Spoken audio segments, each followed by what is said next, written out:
Christ. As Officer 1000 Yahweh. Gonna teach the Wednesday night law class. Alright, 1 second.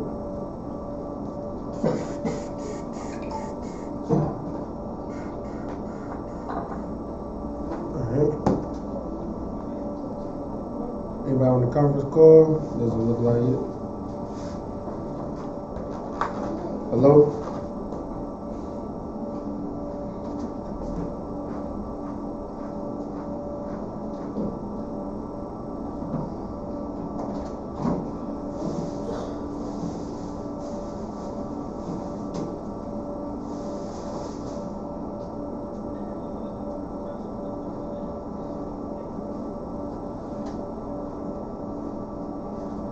Okay.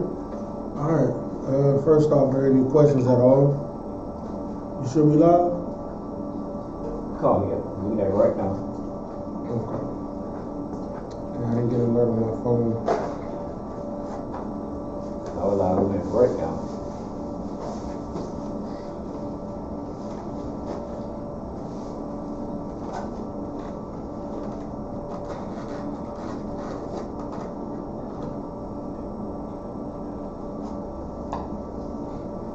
Alright, first question is, why should we follow the law? Why should we follow the biblical law? Give me some reasons.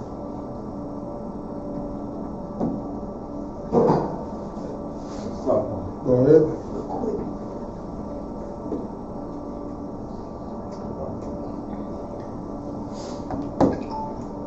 Yeah, you gotta follow biblical laws because it's the laws put in place for a reason. Because we was a stiff that people didn't listen to the word of the Lord, so he had created the laws for the wicked people because it wasn't created for the righteous people. If you're righteous, you don't need the laws because you're gonna follow what the Most High say. See, when you start getting stiff-necked and stuff like that, you become wicked. That's why the laws got put in place. If you do something, you get punished. Exactly. That's as far as the part of the law too. That's the punishments of the law. That's why that's there for. It doesn't mean necessarily the law, like it says, do not do this, do not do that. The punishments are for the people that's wicked. Just like, why do you get a speeding ticket? The speeding tickets aren't for people that don't speed. Right. Speeding tickets are for people that speed, right? That's what that means. That's what it's referring to with the law. But what's some other things that's a good, makes it good to follow the law? Like why? Give me some good reasons. Give me some reasons why.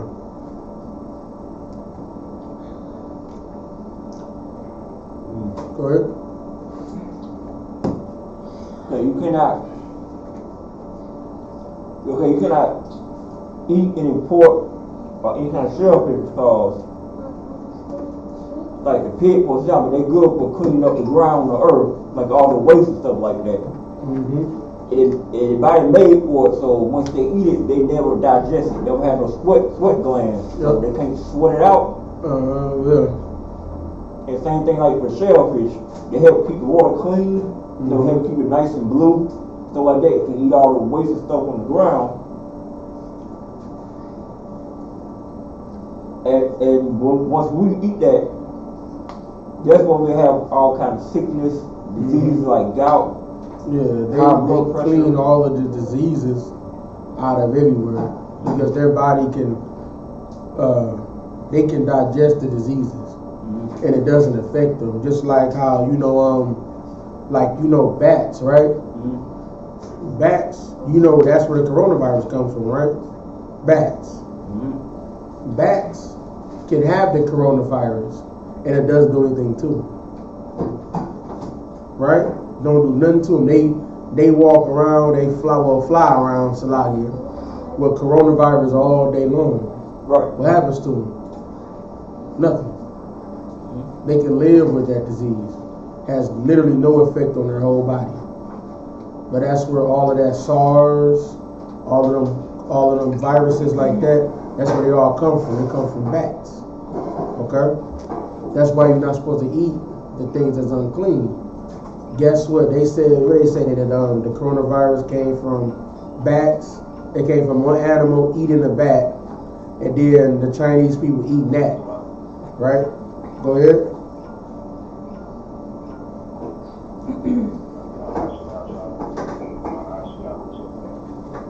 Let's get that.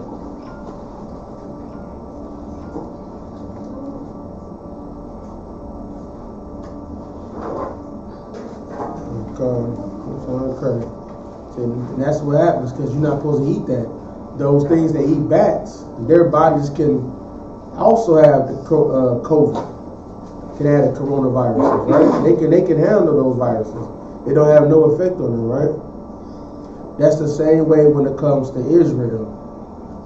Everybody else can eat pork. Everybody else can do all of, commit adultery. Everybody can do all of these things. But what does it really affect them like that? Lie. Right? What happens when we eat pork, right? We get high blood pressure. Right? The oppressor been a homosexual since forever. Who gets HIV? We get HIV when you become homosexual, right? Not anybody here, of course, but Right. I'm talking about, brothers out in the world, Israelites, right? That's who gets HIV. Go ahead.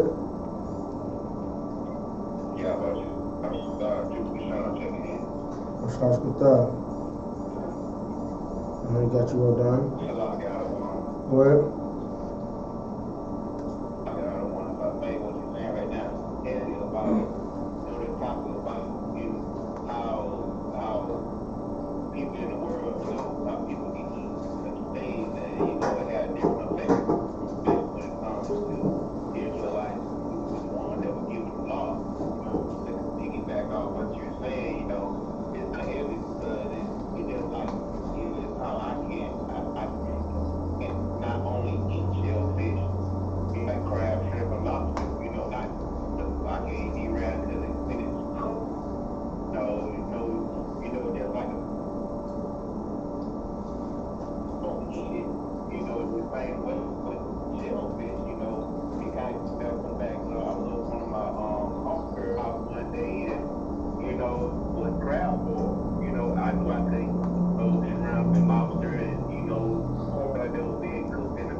Okay. Hey, let me do this real quick. It's hard for me to hear you, like you coming in very broken. I'm gonna call it on my regular line. I'll be right back with y'all, alright?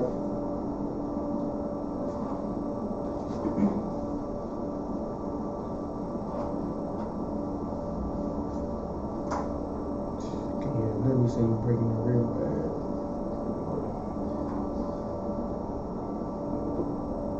Joining conference now. Alright, Shalom in Christ. Can y'all hear me? Okay, cool. Alright, yeah, you was breaking it real bad. So, but yeah, you're not supposed to eat all that. That's why a lot of us actually is allergic to shellfish, right? The stuff like pork is so bad that like right now, if you stop eating pork, it would get you sick. Y'all know that, like, if anybody has ever accidentally eaten pork before, right? Right now, so if you haven't eaten pork in some years, like, most of us have, it would actually get you sick. Literally, you would get sick from eating pork. Same thing with crabs and shrimp and all of that stuff. You would get sick off eating. I remember even when I was in the world, you would eat it, I guess it would taste good, I guess, like you in the world, but you would be sick afterwards. I was sick by, stomach hurting for like 2 nights in a row of eating all of that shrimp and crab legs. Like I said, you're not supposed to eat all of that stuff, man. It's not good for our bodies to eat it. But our oppressor, he can eat it whenever. It don't seem like it do anything to him, right? Literally does nothing to him. But us, we suffer and die because of pork. High blood pressure. How many of y'all have high blood pressure? I had high blood pressure, but then once you stop eating pork, when you came in the truth, your blood pressure went down. To be honest, mine went down. My blood pressure was getting high. I stopped eating pork. 3 months later, like my body, for one, it felt clean. I don't know, I can't express it, like it just felt clean just from not eating it. And then my blood pressure shot far down. And I was on the verge of, I had to go do a DOT physical, and they was getting ready to give me, like, usually if your DOT physical was fine, or like really good, they'll give you a 2-year extension, so you gotta get another one, right? They was only gonna give me a year. But then I stopped eating pork, like a couple months before that, and mine shot all the way down. They gave me 2 years. It was literally like that drastic, because we're not supposed to eat that stuff, man. It's not good for us. And that's the same thing like when it comes to all these other animals you're not supposed to be eating. They can have these diseases, and it does not affect them. It doesn't hurt them, right? And they could, they could be a carrier of a disease, and it don't do nothing to them. It just stays in their body, chilling. But then the moment you do it, the moment you eat them, it all of a sudden you got a whole pandemic, right? And it spread over the whole earth because you wanted to eat, some guy said don't eat in the first place. Now you done put everybody in quarantine, right? Because you had to be disgusting. You had to be what the Most High didn't want you to do. So, all right. Anybody got any questions at all?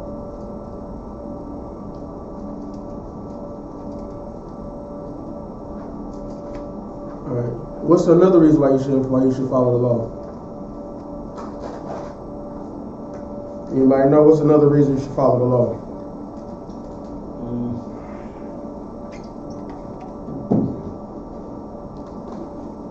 You cannot fornicate or you can't commit adultery.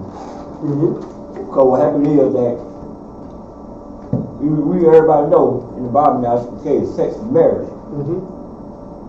So if a man and woman get together and have sex, they have like a certain bond. It's almost like they can't break it. So when another man comes in, like you see in the videos, I know man comes in and sleep with that man woman, something's going to be broken inside of him. So that's why you see the videos like the man walk up in the hotel room or walk in the grocery store, see the woman sleep with another man on the bed, in the bed, coming to bed. Then we try to fight him. Saw one video, somebody got shot in the hotel room. So he caught him in the bed with his wife. The one he was sleeping with. Dude in the bed, you got up and shot him. But you gotta look at the whole thing too, like why sex is marriage. It stops. What does it stop? STDs, right? It stops what? Like killing. You know what I'm saying? It stops like all of these things that go on.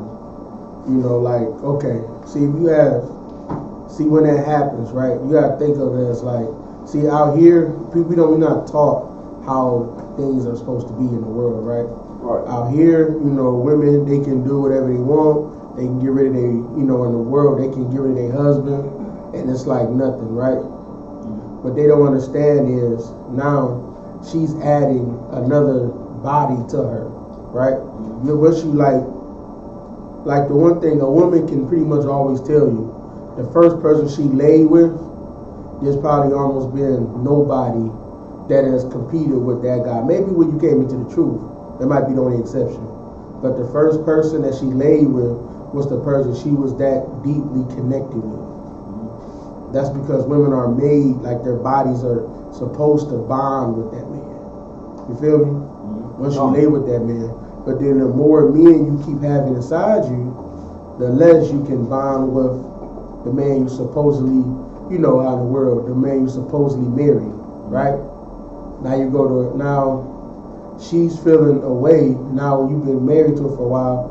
She wants to go and, you know, be a hot girl for the summer, you know how I go. She's seeing all what the other girls is doing, that's, you know, younger or whatever.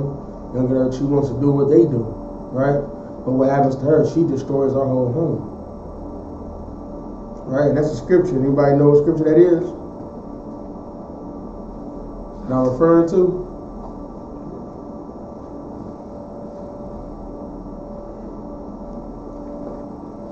So it is out of Apocrypha, or I believe so.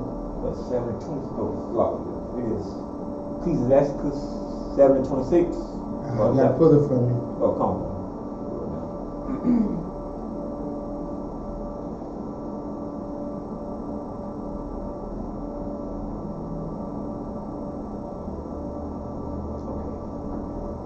Real quick.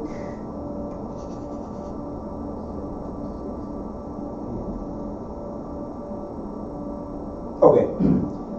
In the book of Ecclesiastes, chapter 7, verse 26. Hast thou a wife after thy mind? Forsake her not, but give not thyself over to a like woman. No, that's a good scripture, but it's not the one I'm looking for. All right.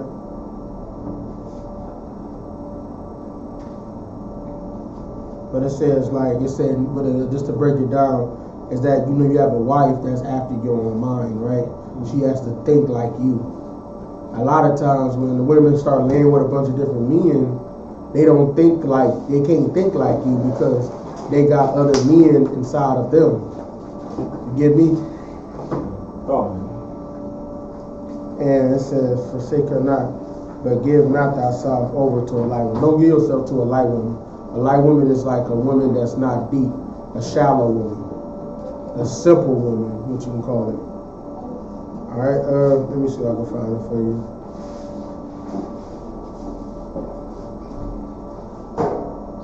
This is out of the Old Testament, Ecclesiastes 7:26. I don't know, I gotta look it up.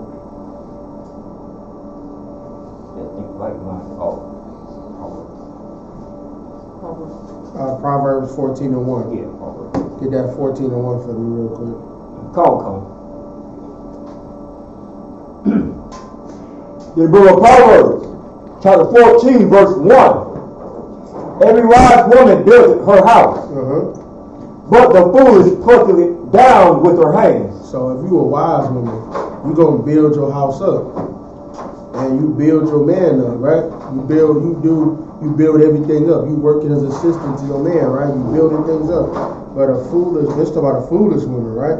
She plucketh it down with her own hands. So she takes, her into her own hands to destroy it. And that's like what you do. You sleep with another man, right? You go lay with another man, you pluck it down the house, your own house. You plucking it down with your own hands. You destroying your house because you know when women, right? Women, if she's laying with another man, you know, like it destroys like a woman's soft and gentle spirit, right? So if she's laying with this man, she can't possibly love you anymore.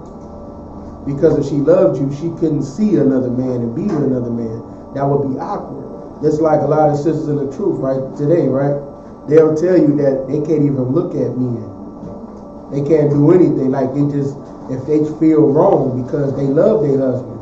They finally got what true love is when they came into the truth. And they don't want to destroy, that relationship they got with their husband just for some dude that don't really, especially these dudes out here, they ain't trying to keep you. They just trying to, have you for the night. They just trying to rent, leash you.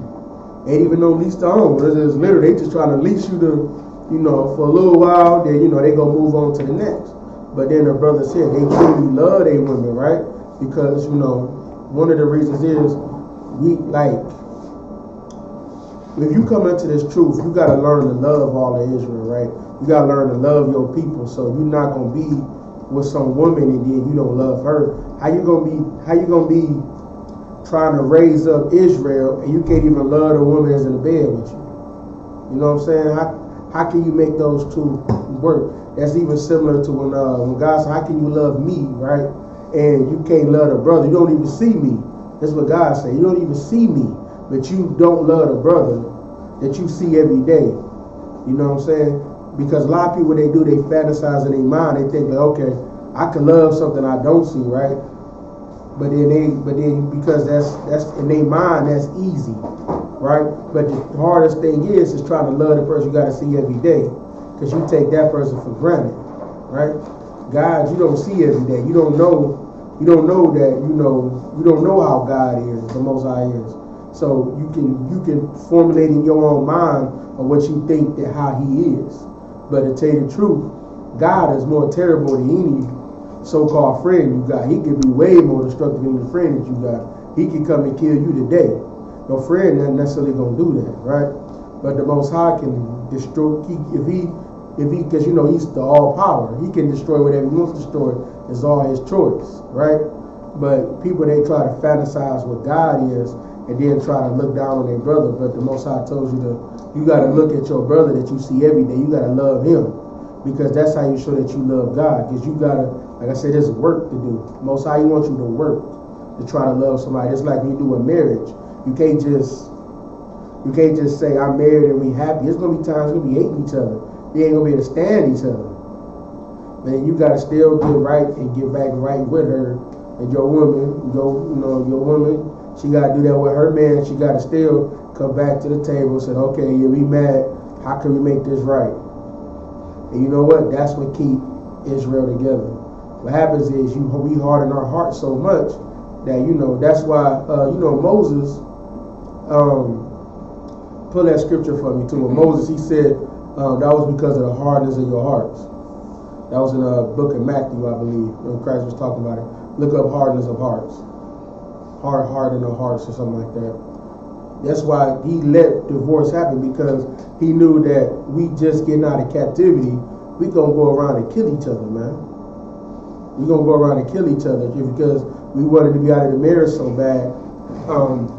Moses let the divorce happen so that we can actually, we didn't kill each other before we even get into our own kingdom. He wanted to try to keep Israel together, so He made the little, excerpts, I guess you call it, on law, little, other things on the law, so that we didn't kill each other.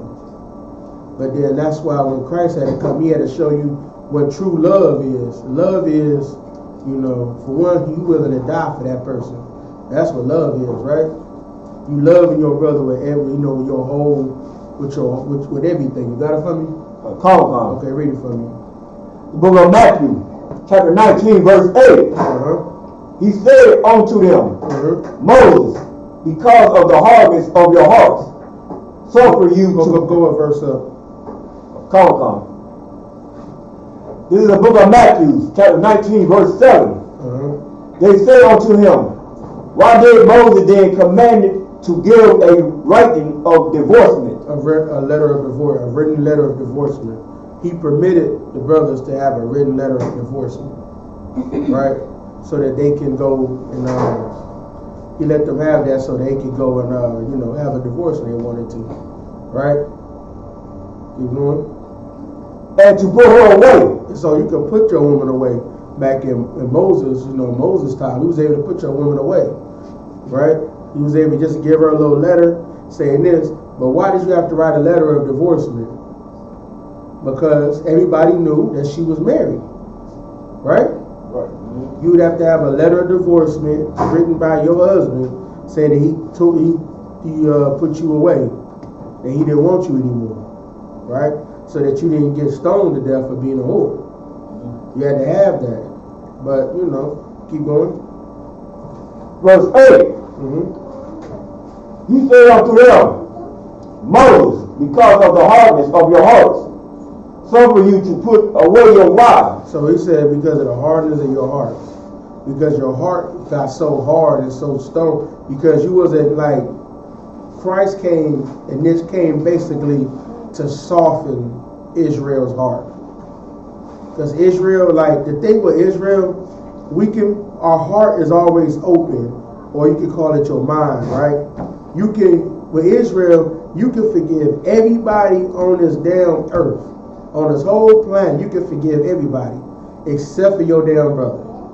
Right. You can never forget your own brother or your own sister. You can't. You can, like, man, the oppressor. He sick dogs on us, man. He kidnapped our children, used it for gator bait. Man, he hung women in fires, cut the babies out of them, let the babies fall down to the ground and die. He did like the most despicable things, man. He raped the men. What they call buck breaking. Like, he was destructive against us, man. He was destructive against black people. He kept us up in slave ships where you literally is defecating and urinating on your brother right there. And they don't clean them ships out like that. You get diseased and all of this, and they just throw your body off overboard. They just throw you overboard, man. So bad that the sharks still follow the path of all of the slave ships. They still follow them paths to this day. That's how many bodies they threw overboard. Because that's how much they hated you, man. That's how little they looked at you. But we can forgive them, man. Like this way we go on the streets, what do they do? When you say, you know, the oppressor is the devil, the Bible speaks of, right? You go around, you tell them that. What does your own brothers, your own people tell you? What they say to you? You go ahead. Go ahead, Gashan.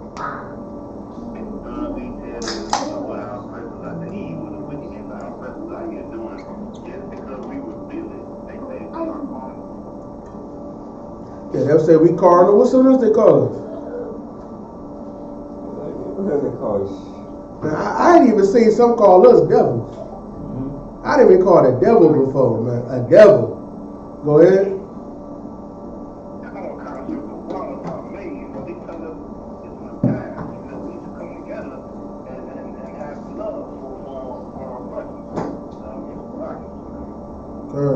They want you that love for him, man. Want you that love for him. But what do you? Go ahead. Yeah, you a hate group, man. Because you telling the truth about what they did, man. You literally telling the truth about what the oppressor did. You just said, yo, they murdered us, they killed us, they separated our families, they did all this destruction. They did all this to us, and they say, "Man, why you showing hate? You supposed to be giving love, man." But then guess what? At those same people, when we go and blaze on the oppressor, the one that is currently oppressing them now, you know what they would do? They would get ready to fight us for it. They literally would put their hands up, get weapons, and try to fight us for it. To the death. To the death, man. We all done seen it? How many times we didn't got threats put on us, man? How many times we didn't got threatened? I can't even damn count. Right? They didn't threaten us with everything. Guns, knives, fights, whatever. And we've been threatened so many times, man, it's ridiculous. But then the issue of it is they don't, but they're the oppressor, they can do whatever they want to do to our people, and we don't ever want to touch them. We got to forgive when it comes to that. I'm like, if you want to forgive so damn much, if you hate what I'm saying, hell, forgive me for being mad about it. You know what I'm saying? Right. Forgive me, damn it. Forgive me.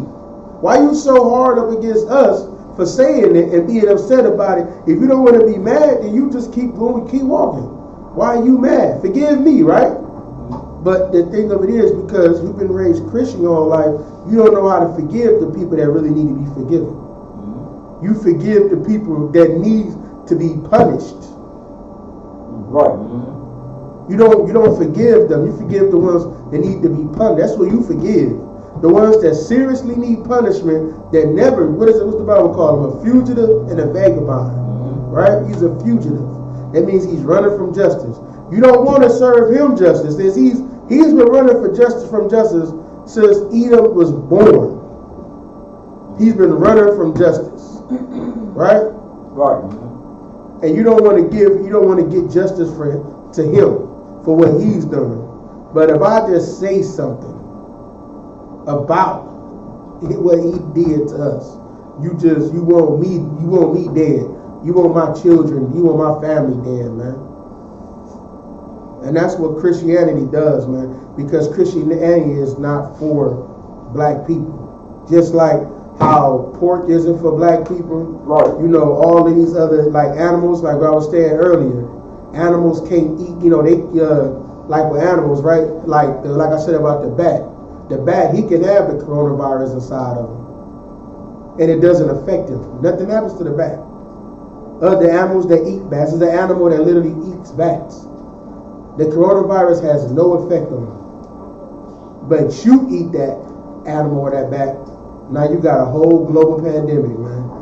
They just shut down the whole world because you want to eat a damn bat or whatever the hell they came from. You know it's from eating unclean animals. That's what you know. Whatever it was, you know it was unclean because you know over there, they don't give a damn what they eat. They just look at that and say, that look good. And they get the munching, man. They look at it and say, yep. And you gonna put it on the oven a little bit. Nope. I like it just like it is. Fresh, fresh from the earth. Just like that. Don't cook it or nothing. Give it here. They just tear into it, man. Look up that stuff they call mukbang. Mukbang, am I saying that right? Alright. Mukbang, right? They'll just literally just sit there and just eat till they, a whole ton of food. And it'll be like raw squids, raw everything. They'll just be dig in. They'll just tear into it, man, like it's nothing. Go ahead.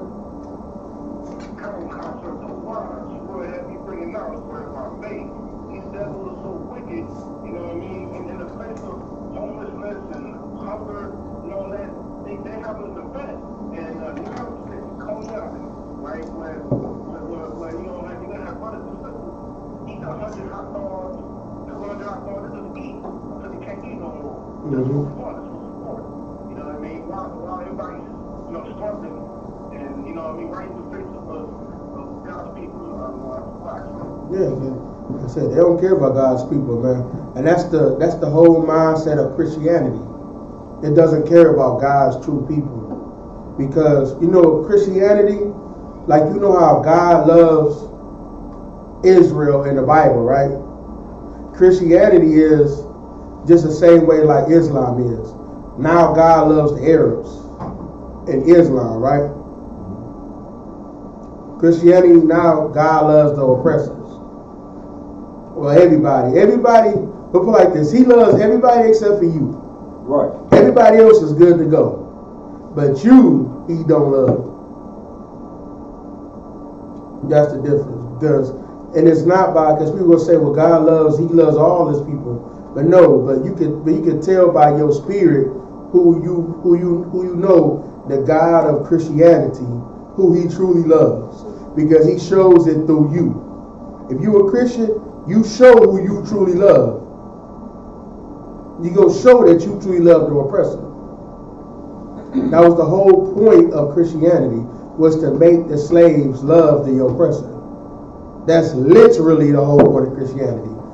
I don't know if they still have it, but it was actually in a book when I was in elementary school, and they said they literally gave the slaves Christianity to make them be better slaves. Literally said this, and I went to it was like a mixed school a little bit. It was a magnet school I went to. They literally said this. They literally gave it to us. Like I knew this as a child. So it wasn't like when I heard this in the truth, I'm like, oh yeah, I knew that. They don't mind telling you that, but now they try to water it down. You know what I'm saying? They don't want you to know about it. When I went to like the school, that was like, it was still mostly black, but it was like had a few other people in there. It was more than just the school, it was like an inner city school, but like I said, it was a magnet school when I was like in early elementary years. So it was like kind of like a mixture a little bit more. It was still probably like 70% black, something like that, 70%. But then it was a lot of other colors there too. So at that school, that's what they did, man. Like they kind of, like, I learned a lot of the truth, like about slavery and stuff like that and what happened. I learned a lot of stuff that most people are just now learning. Cause like I don't know what it was about my school, but they didn't hide it like that too. They told the truth. They said, yeah, that was given to the slaves so that they can be better slaves. That's why they gave you Christianity. That's why they gave you the Bible, so you can be a better slave. It was not to make you saved, sanctified by the blood of Jesus. They ain't give a damn about it because you not saved. You still oppressed. You still in slavery. You not saved. Right. That's the whole point. When they look in the Bible, being saved or delivered, what they want to call it, you got delivered. What you get delivered out of? Captivity. You still in captivity. Right. So you not delivered, right? You still in captivity. But it's just to make you a better slave. Whereas Christianity, man, that was like the greatest, undercover COINTELPRO mission they ever did on black people, man. Christianity. That made everybody subject to basically be a slave race of people. Christianity. It made everybody a slave race of people. Because now, since we a slave race of people, now what else can we do? What else are we into now? What some other religions we into now? Amen. We got please some water. Oh, what's up?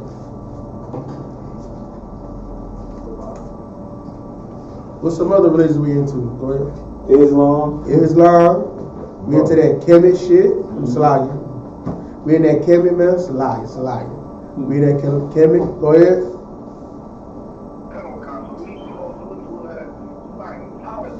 Scientology. God, we into Scientology. We into go ahead. Astrology. Because you a Gemini, I'm a Pisces. That means that we can go together. That means we're gonna have a happy family. Right? But you don't even know how to even deal with each other. You so quick to throw each other away. Like there's been times I've seen, but it doesn't really happen too much with men, but it's most time with women. I've seen women literally like a dude and heard about him liking a dude, but then they say that they didn't stay with him, they didn't keep talking to him because of this sign. Because of his sign, man. Literally because of his sign. So they didn't talk to him because once they found out what his sign was, they're like, oh no. And they walked away. Like, how can you go base your sign on how somebody truly is? Right. Right.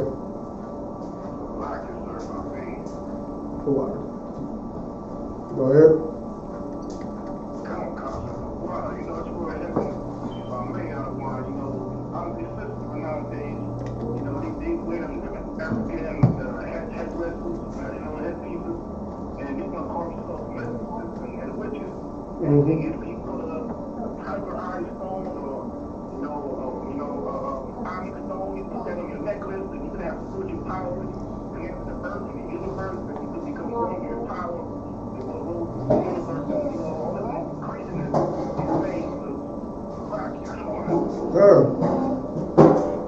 Because you know where that comes from, right?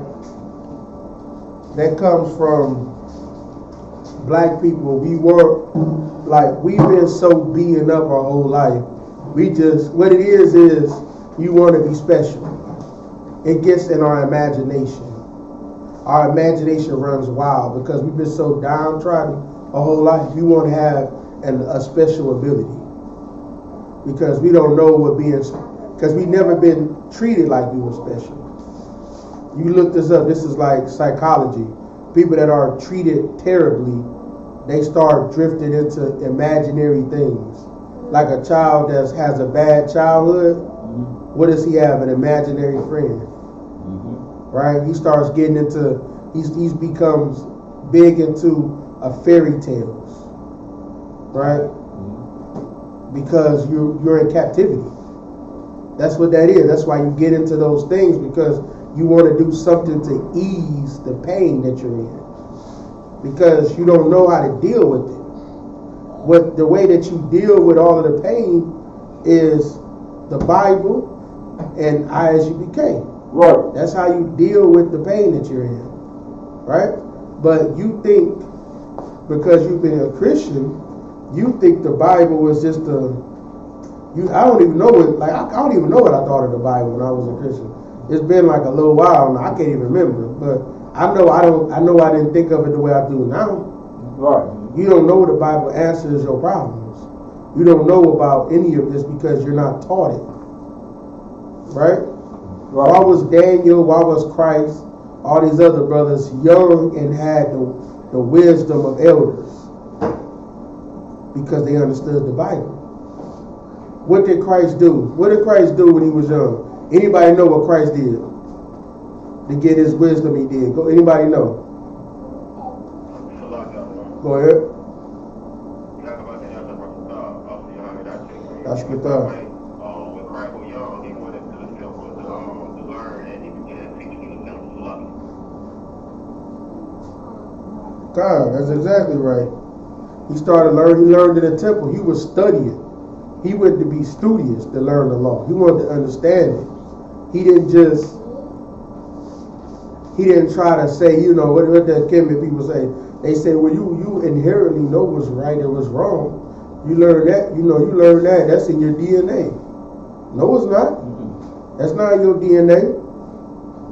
Because because you gotta be careful with some of the terms that people use. When they say it's in your DNA, guess who else say it's in their DNA? Homosexuals, pedophiles, all of them say that's in their DNA.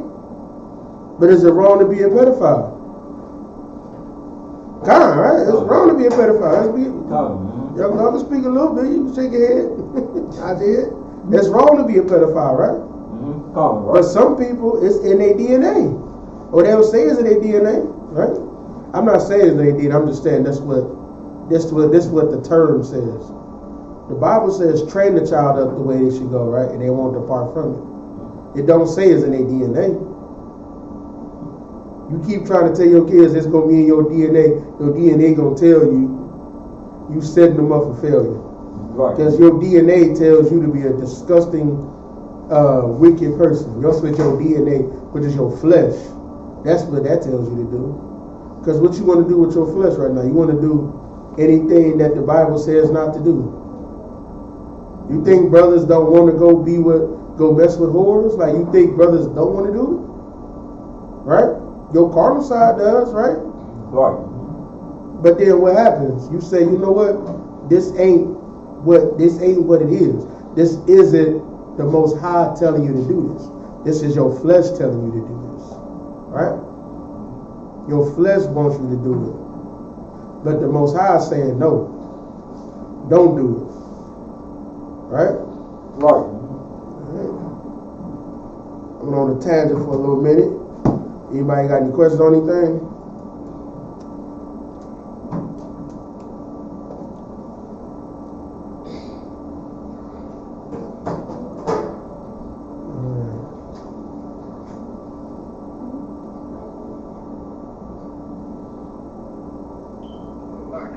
Go ahead.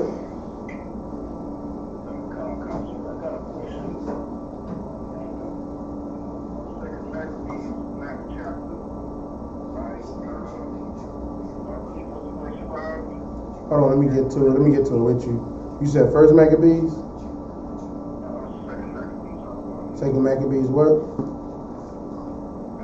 The second chapter, I believe it's verse 12.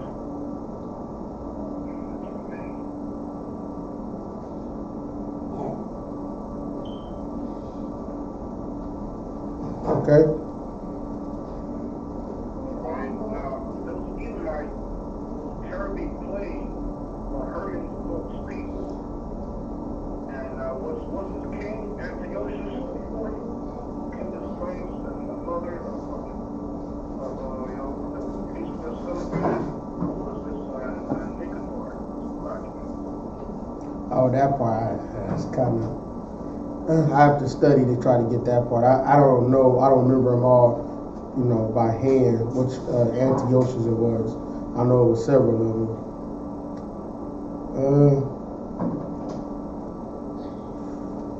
That was what you was asking, right?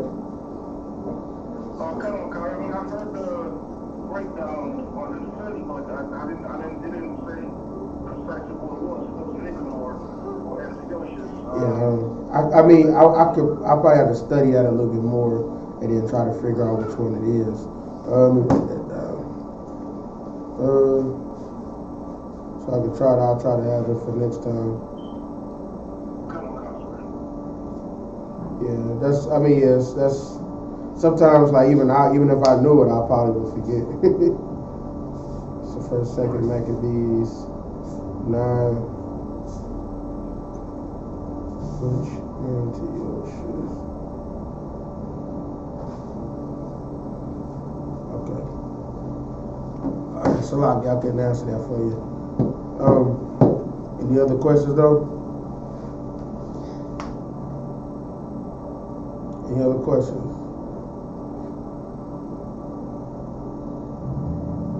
Alright. Well, another reason why we follow them. Okay, go ahead. I had a question in Hebrews 12 and 1. The question I have is, who is the cloud over? Hold on 1 second. Hebrews 12 and 1.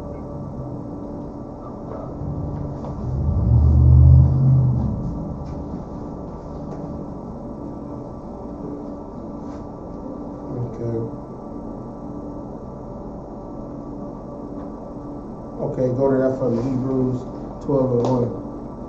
Napotsky, you hear it from me? Call country. Hebrews 12 and 1. Yep. Okay.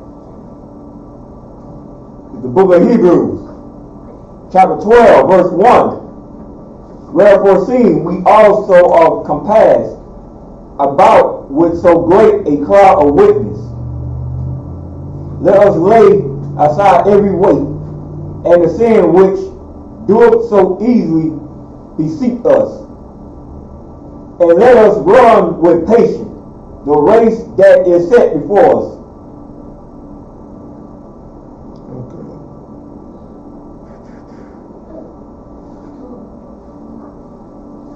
Okay, go 2 verses up from me. Yeah, 12 and 1. No, 11 and 39. 11:39. Call country.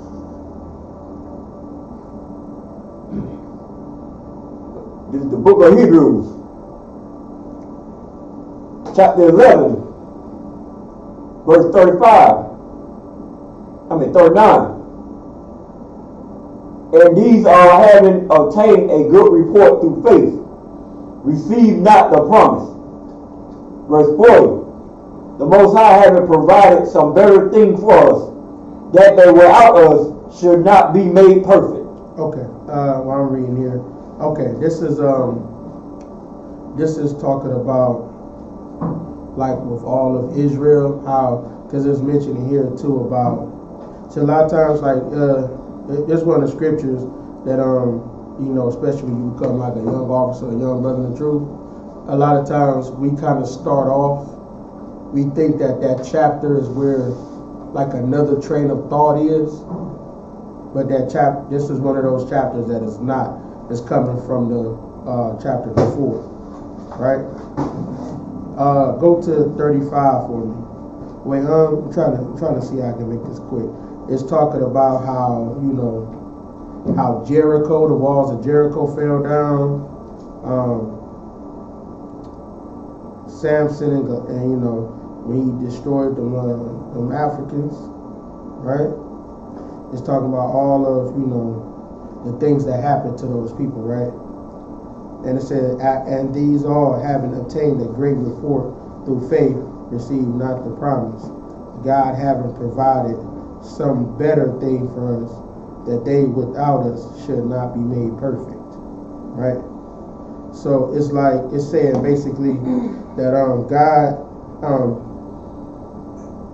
they didn't get the promise. Like all of these things happened, it showed that trying to see how I explain it. Like they did all these great things, you know, Samson, Joshua with the walls of Jericho, did all these great things, but we never got the promise. What's the promise? What's the promise?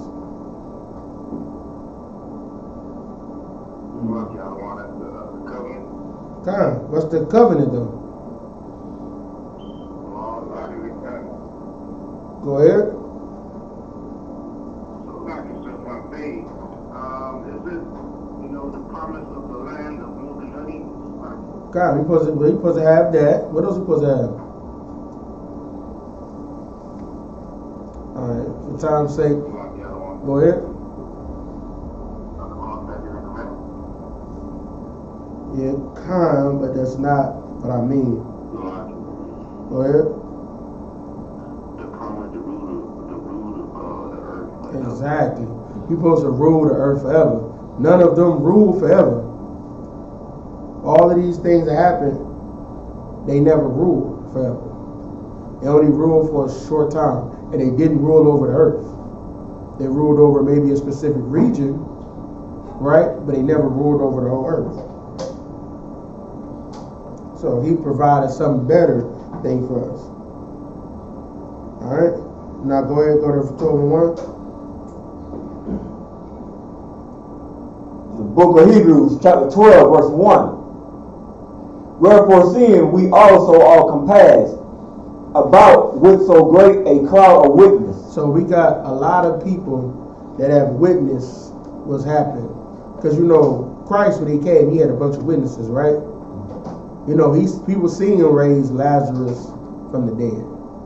They seen him feed the multitude with a fish, a couple fish, and a couple loaves of bread, right? They've seen these things. There was a whole cloud of witnesses, just like they see us out every day in the street. They see us every week. Cloud of witnesses see what's going on. Keep going.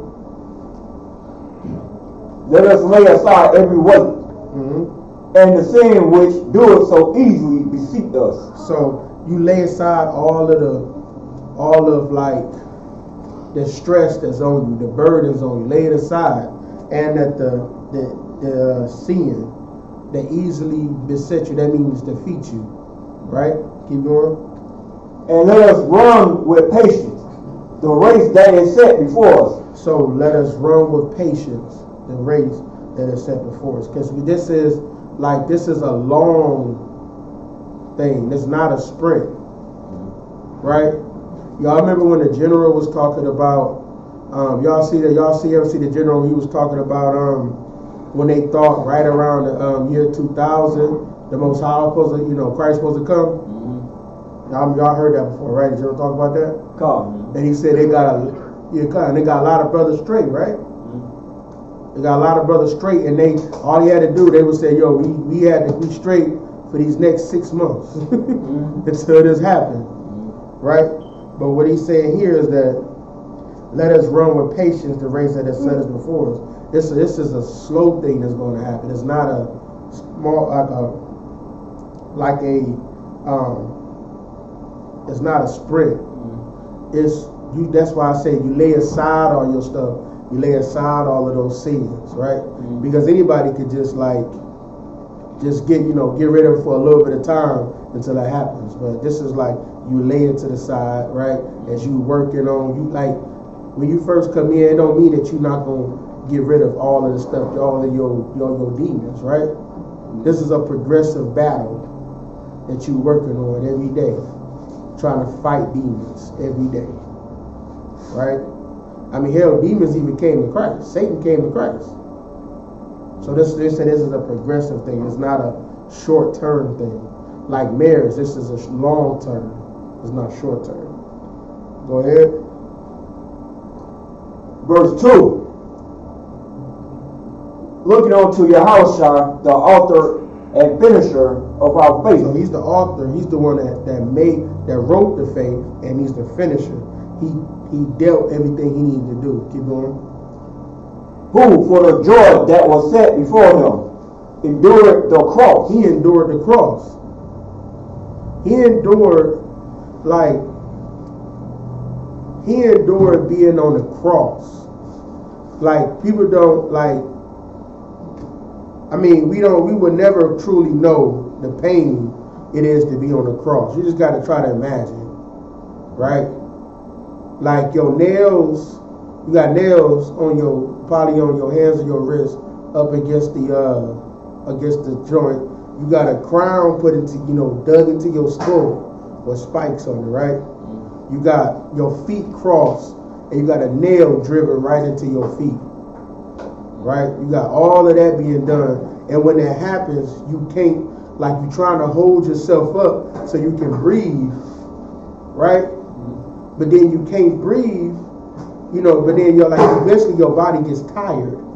And you gotta let yourself hang and rest your muscles, right? That's already strained because of the loss of blood, the trauma that's being inflicted on your body is already going through hell because of that. And he's literally there, he had to endure that. Let me tell you something. He didn't endure that so you can go eat pork. Right. Like, who would go through that so that you can be a whore? Do that, I don't think Christians ever think about that part. Why would he go through all that so you can be a whore right now? So you can have hot girl something? Why would he do that? Why would he do that so you can be a homosexual? It don't make no sense, do it? No. None whatsoever. It don't make no sense. Why would he do all of that? So you could be an abomination. So you can eat abominations. He had to have done it for a cause bigger than him. And what was the cause that was bigger than him? Bringing Israel back to their true God. That's a cause that's bigger than, a man. That's a legacy. That's not a small thing. That's not a light thing. That's a heavy thing. Right? And that's what it said. He endured being on the cross. Keep going. Despising the shame. And he was despising the shame. It's shameful for him to be up there. You basically is being hung above everybody. They do this to shame you. He despised the shame that he had to go through, and he despised the shame Israel had to go through, man. The shame, it's a shame that we in captivity under all these other nations. It's a shame. He had to go through that shame for you. Not so you can eat pork, man. He did that shame so that you can come back and be an Israelite again. Keep going. And is sat down at the right hand of the throne of the Most High. So he did all that and sat down. He didn't have to do it. He could have destroyed all of those people there. He could have destroyed the Romans then. Think he couldn't have? He sat down at the right hand of God. You think this man don't have power? Let's be real. That who listens to them? Who was speaking in the beginning of Genesis? Christ, right? Right. He made the earth. Of course, he did it through the Most High, because that's what the Most High wanted to be done. But he's the one that commanded the angels to make that planet, make the earth, to make all of this. You think he could have destroyed them stupid Romans if he wanted to? They was trying to kill him. But no, he endured that because he wanted to bring shame and compassion to a nation that knew nothing of it. He wanted you to have shame and compassion. Because like I said, it's a shame that we sin in the way we do.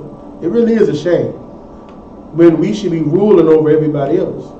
That's why we got the law, because it's supposed to be the wisdom for us. That's why the law is given to us. It's our wisdom in the sight of all of these nations.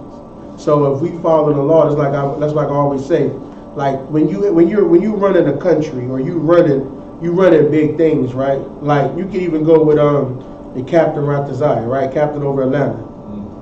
Things are less tolerable for him to do things than even us. Right? Certain things we do, we don't get, necessarily checked or get fined for.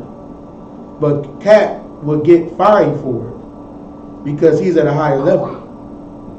See what I'm saying? Come. And that's how we are as Israelites. That's why we get fined and get checked for sinning, because we at a higher level. That's why we got to follow a stricter code of conduct than everybody else, because we at a higher level than everybody else. So that's what I think about when everybody try to say, well, you got to follow so many rules. I said, that's royalty. The more rules you have, that's what makes you more royal. That's what makes you more important. That's what makes you more respectable and honorable. You got rules, you have a code of conduct. The place with the strictest code of conduct are usually the best organizations. Because they got a strict code of conduct. They got a way to how they deal with things. Right? But the ones that don't have that, they chaos. Right? Right. That's why black people living in chaos right now. Because we don't have no morals. Christianity tells we can do whatever the hell we want to do. Right? And we sanctified by the blood of Jesus, man. But you see it, Christ ain't dying for you to be a whore, man. He ain't dying for that. Man, what do you think he is? Like, a lot of times Christianity, it makes, how do I put it? In Christianity, because you get taught it through all of these false holidays or holy days, like Christmas and all of that. When it comes to these days, you don't follow God. You're not taught how to follow God, right? You taught to follow yourself. That's who your God really is. Yourself. You and the oppressor. That's who your gods really are. The oppressor is better than you, but you right behind him. That's who your God is. And that's why whenever Christians, they would always they never care about serving God, because God said the only way you can serve him is through following his laws. They would go skip right over that, because the serving God is not important, because it doesn't serve A, the oppressor, it doesn't serve B, themselves. It doesn't serve their flesh. It doesn't make them feel good to not eat shrimp, crab, and lobster. Shrimp, crab, and lobster make you feel good to eat. It releases dopamine. You know what dopamine is? Like a hormone in your brain that like when you eat something that tastes really good, it's that sensation that makes you feel real, pleasurable or whatever, right? That's what dopamine is for. It makes you feel dopamine to serve yourself. But serving this law doesn't give you dopamine. But I tell you one thing this law does, though. It makes you the ruler over this earth. Right. That's what it would do. And that would give you some dopamine, I'll tell you. That'll make you have some dopamine there. You're going to feel real good. When you got your own slaves, you're going to feel great.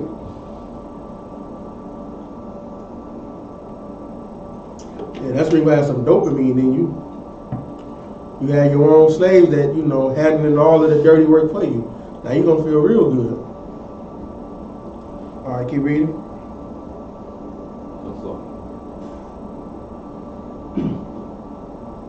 Verse 3. For consider him that endured such contradiction of sinners. So it said, consider him. When you go around and you this is what we're saying. When you go around, you try to when you go try to tell people, not to sin and deal with all of this stuff, when you going through even your hard times, consider him. Consider Christ, right? He had to listen to contradictions of sinners, man. Because the sinners want to sin. He had to deal with all of this stuff and then die for them, man. Go ahead.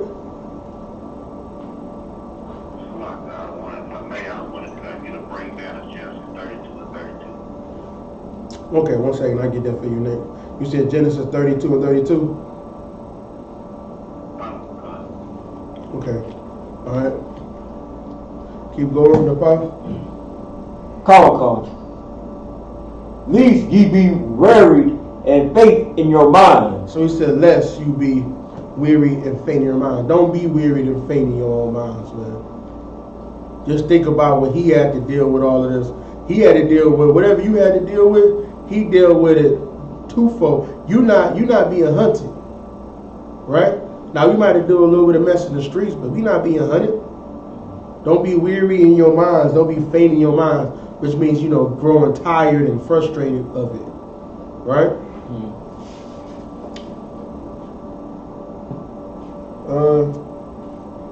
I mean that's pretty much it on that. All right, give me Genesis 32 and 32.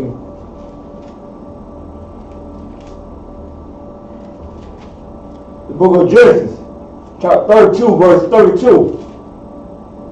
Therefore the children of Israel eat not of the swine which shrank, which is upon the hollow of the thigh, unto this day, because he touched the hollow of Jacob's thigh, and the sinew that shrank. That shrank. I remember this. I can't remember the breakdown.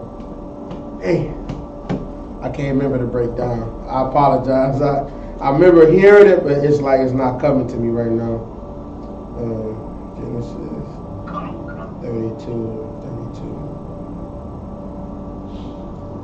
I can't remember right off the top of my head. I remember it too. I remember it being broken down, but I can't remember it right now off the top of my head. But I do remember somebody because it was asked that before in a German Heiman class. I remember that. I'll get that broke down and I'll probably do that in another class or something like that. All right. Anybody got any other questions at all?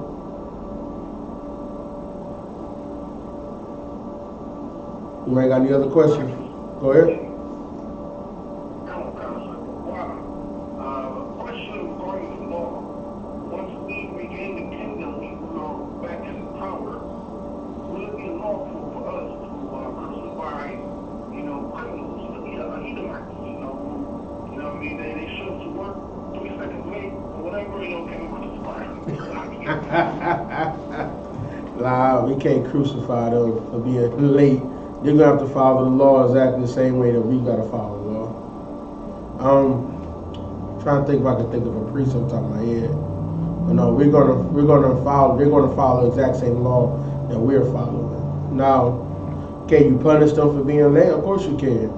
But the thing of it is, I was always told that we talk, a lot of stuff we talk for like talking points of, what we're going to do with slaves, but truthfully, we can't do the evil that they did to us.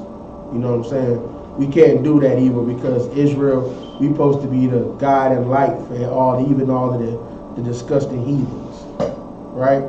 So we can't do the same thing they did to us. Now we might say it because we trying to grab people's attention. There's somebody that because when brothers be oppressed, right? They get tired of because like getting up every day to go to slavery, right? You go to the slavery that you hate, deal with the boss you hate, like you've been working there for 15 years, right?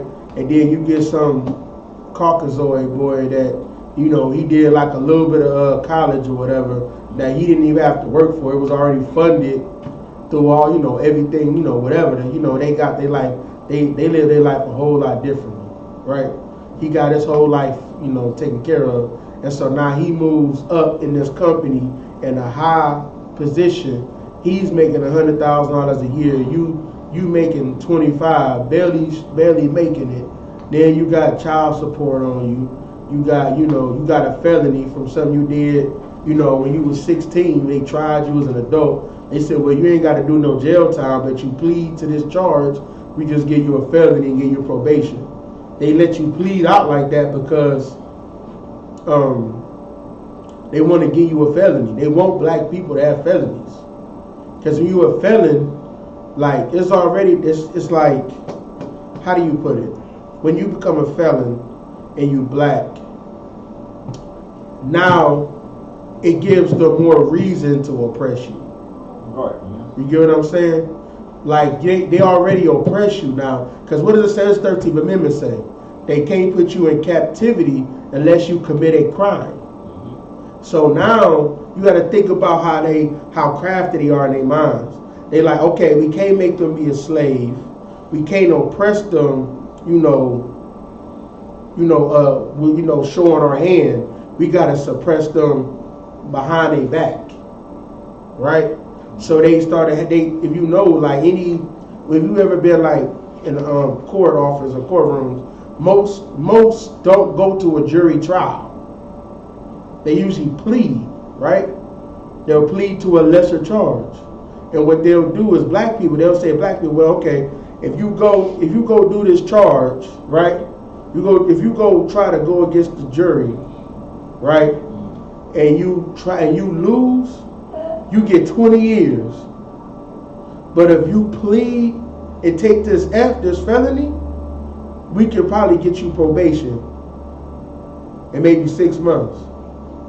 What you think somebody gonna take? Especially you got your attorney that's for a ward of the state. He don't want to fight the case because he ain't making no money really. He ain't trying to fight the case. So what you gonna do? You gonna plead out to a lesser charge, right? So that's the whole thing. So that's why they do that. They set this whole system up just to try to oppress you even further. So now when you, like I said, you do something wrong. Like, I mean, come on now, let's be real.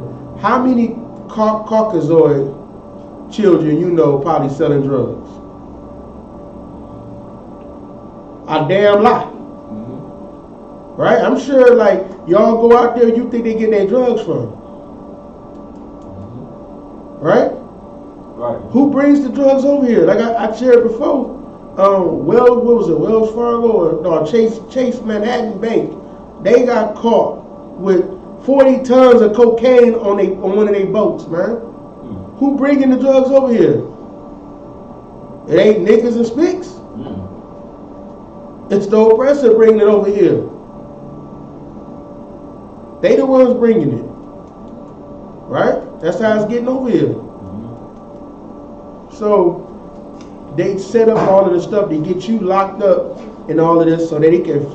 So now when they oppress you and they make it so that it's hard for you to work, now they got a reason. Now, well, he's a felon. He's the next criminal. Well, like, what do you want me to do? He's the next criminal. He can't run the company. He's the next criminal. He's an ex-convict. When all of them did drugs and sold drugs to each other in the dorm room, they just never got caught because they had, they got white privilege, man. And white privilege ain't what black people think it is. White privilege, white people, I'm not sure well, here's what white privilege really is. White privilege is, you see me, you see a devil, right? And you see him. A police sees him, he doesn't assume he has the worst intentions in mind, but he assumes that I do. Whenever something happens, he goes to court, he gets less time, or he just walks out of there and don't have anything. He might not even get anything on his record, or he might not even get tried as an adult. But I might have a little bit more, more weed than what is determined to be recreational use, I guess. I have an ounce more than that, and all of a sudden I'm a trafficker, and now I'm doing 5 years now, whatever the term is. I'm doing these years now because I got intent to distribute. They start adding more charges, but he's selling pills like it ain't nothing. He's selling more pills than CVS. Right. You know what I'm saying? And nothing happened to him. Right? But when it happens to him, what they say?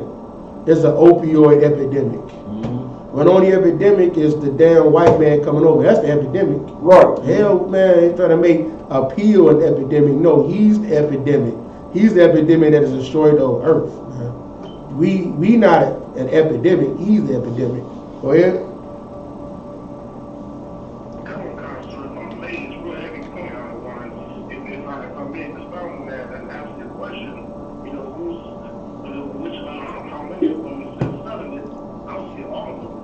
Yeah. It's a town in Virginia, I forgot the name, where they have one CVS or a few CVS's, pharmacies and whatnot. They sold more drugs in that little town, you know what I mean, than probably most states do. That's what I'm saying. Like 100,000 pills per person in a small town. And they won't talk about us and Tyrone and all this stuff, but they don't want that to wake up the earth like one, black. Man, yo, them little small little hick towns, how you think they get hyped, man? Nothing is more sad than a poor devil. Like, black people get sad, we be a mourner, but we kind of like do stuff to cheer ourselves up. Mm-hmm. How would you feel if you know this was your earth? Like, your people owns the earth pretty much. Mm-hmm. And you poor? Right? Mm-hmm. You poor. You live in a trailer. Right? And I'm not talking about, now it's some, I've seen some people that lived in trailers, they got $100,000 in the bank. There is those people. Don't think everybody in the trailer is poor. They just seem poor, but they, like, people don't really understand, like, how much wealth Caucasians have. They really got money. They just may not say, like, they'll say they was poor, but their father owned 200 acres. But they was dirt poor. I'm like, no, dirt poor is we ain't own nothing. Right. Only thing we own was a couple pair of tennis shoes. We own no home, none of that. We was renting our whole life. Our car, we never was able to pay it off before it had to go before we had to sell it. Mm-hmm. You know what I'm saying? To get another car because it always broke down on us. Right, that's dirt poor. You own 200 acres because you didn't, you know what I'm saying, you didn't have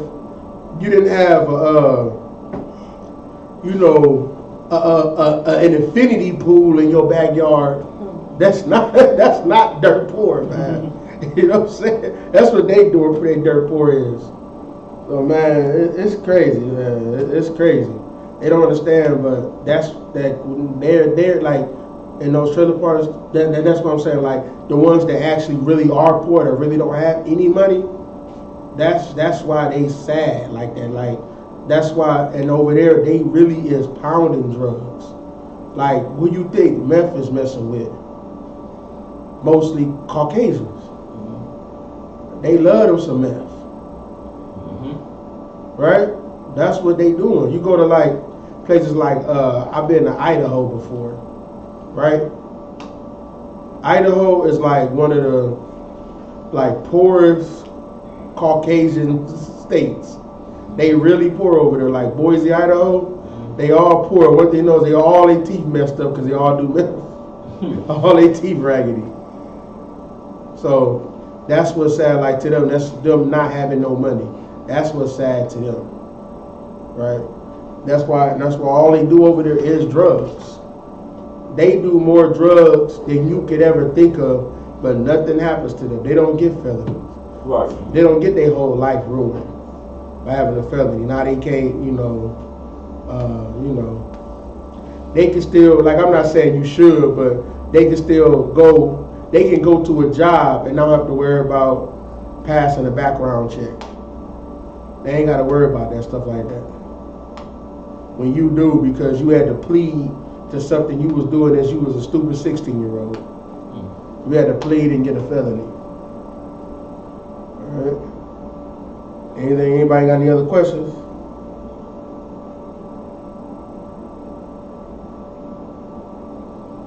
Anybody got any other questions? Go ahead. Go ahead.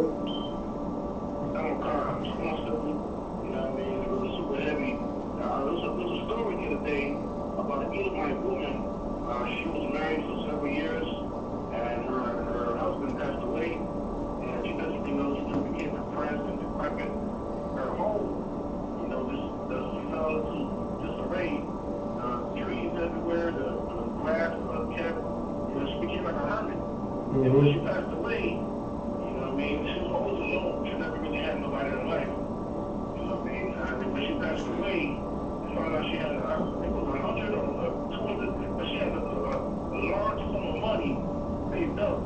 And, you know, some properties and other stuff like that. But she was living, you know, and you know, like an old hermit.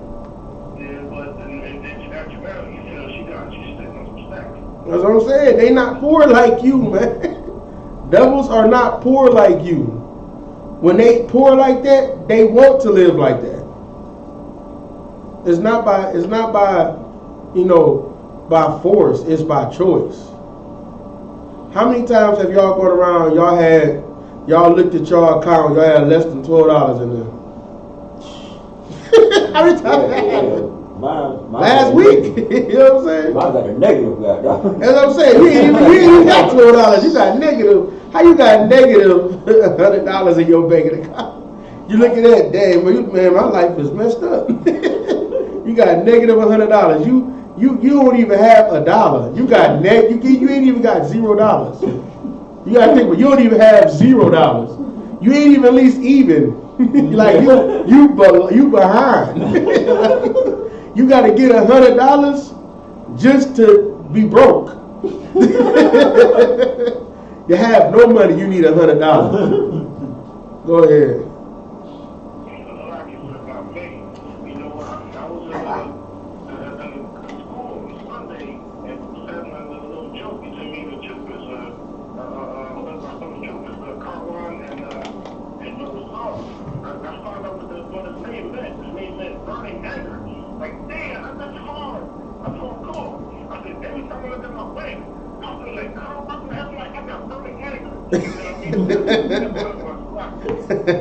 God, exactly.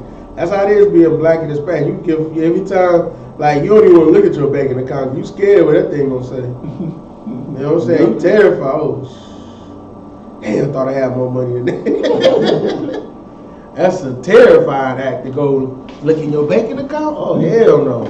You terrified to do that, right? Mm-hmm. But that's what it is. That's what really being black and Hispanic and being poor is. They don't know what being poor is.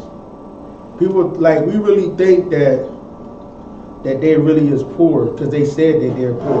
But you got to understand the difference of standards. Mm-hmm. You saying you poor. Their poor is not our poor. Mm-hmm. Their poor is they don't have $1 million. That's they poor. Mm-hmm. But you know, I got a good $500,000 in the bank.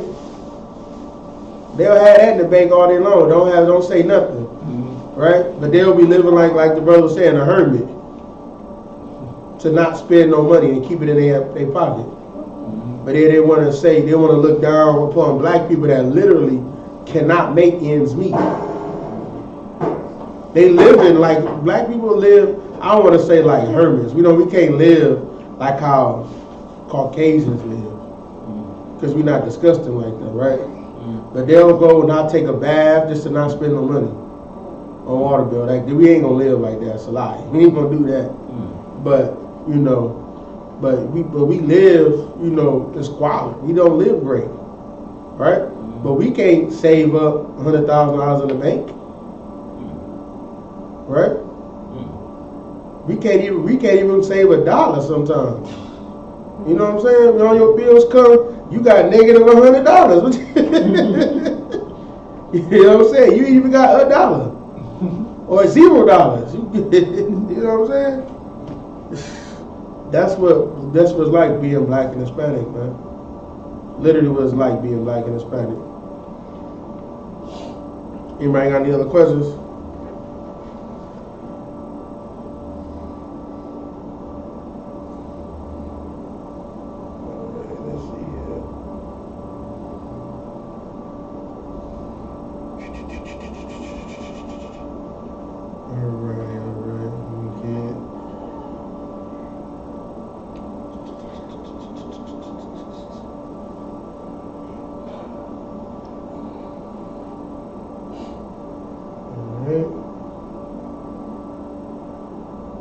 Give me Psalms 50 and 10.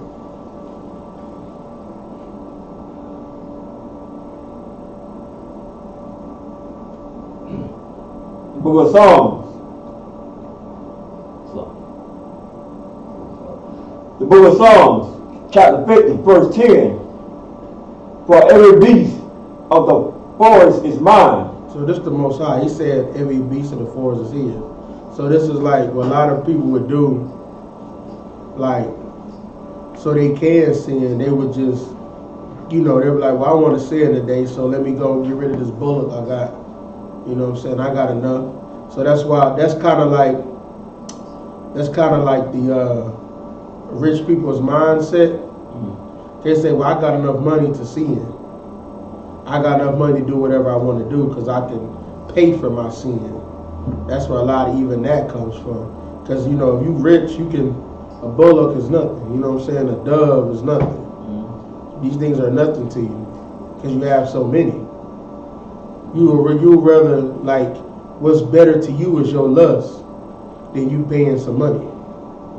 That's why, like, you know, what do rich people do? They buy, a lot of them buy whores, right? Right. They buy a whole lot of drugs because they lust to have this whore is more than the lust of the money at that time.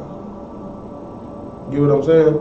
Right. They have a lust for money, but that's to be a whore. That's to mess with the whores. That's not to, you don't have a lust of money for, you know, to try to build Israel, try to do stuff right by your family. You got a lust of money so you can get whores. That's what built them to make them have the money they have, right? All right, keep going. And the cattle upon 1,000 hills. So this the Most High, this is all it is, right? Keep going. Verse 11. I know all the fowls of the mountains, and the wild beasts of the field are mine. So keep going. Verse 12. If I were hungry, I will not tell thee, for the world is mine. So if the Most High was hungry, he would never tell you, because he can eat. You know, when you do like your sacrifices or whatever, that's people think a sacrifice is like, you know, voodoo-ish. No, a sacrifice is you gotta now sacrifice your money, which is, you know, we was a farming nation, right? You gotta sacrifice this. Your bullock is your money. This turtle dove is your money. You know, all these animals you have is your money. You gotta sacrifice that. That means you gotta give it up. You gotta pay a tribute for what you just did. Your sin you just did. So God's saying all of this is His. He's not doing. He doesn't have you. He's not wanting you to give him his stuff back to him. It's already his. He's not making you pay it up so he can get it back. Keep going. And the fullness thereof. Verse 13. I will eat the flesh of bulls, or drink the blood of goats. So he said, is he going to eat the flesh of bulls or drink the blood of goats? Because sometimes you got to pour the blood on something to cleanse something, right? Like over the sanctuary, you got to do that to cleanse it, right? He don't drink that. He's saying, do I drink that? Keep going. Verse 14. Offer unto God thanksgiving, and pay thy vows unto the Most High. This is your vows. You gotta give him thanksgiving. You gotta be thankful for what God has given to you. That's why he requires of these things from you. It's to show that you're thankful. And these things go to the priest. And the thing of it is, like, the reason why he has certain things be done, because some things he wants, like, you know, a burnt offering is when they burn it in your face. He wants you to see it. Nobody enjoys it. Because he knows certain times, like, well, you know, I committed this sin right here. I don't feel as bad because I see the priest are eating it. Right? I see other people. I don't feel bad. Well, I help people. But some sins, he wants it to be a burnt offering. He don't want nobody to eat it. He just wanted just to get burned right there, and that's it. See, because there's certain things. What God wants to do is he wants to fix you. All right, now go down to 51 and 16. Verse 16. No, 51 and 16 for the next chapter.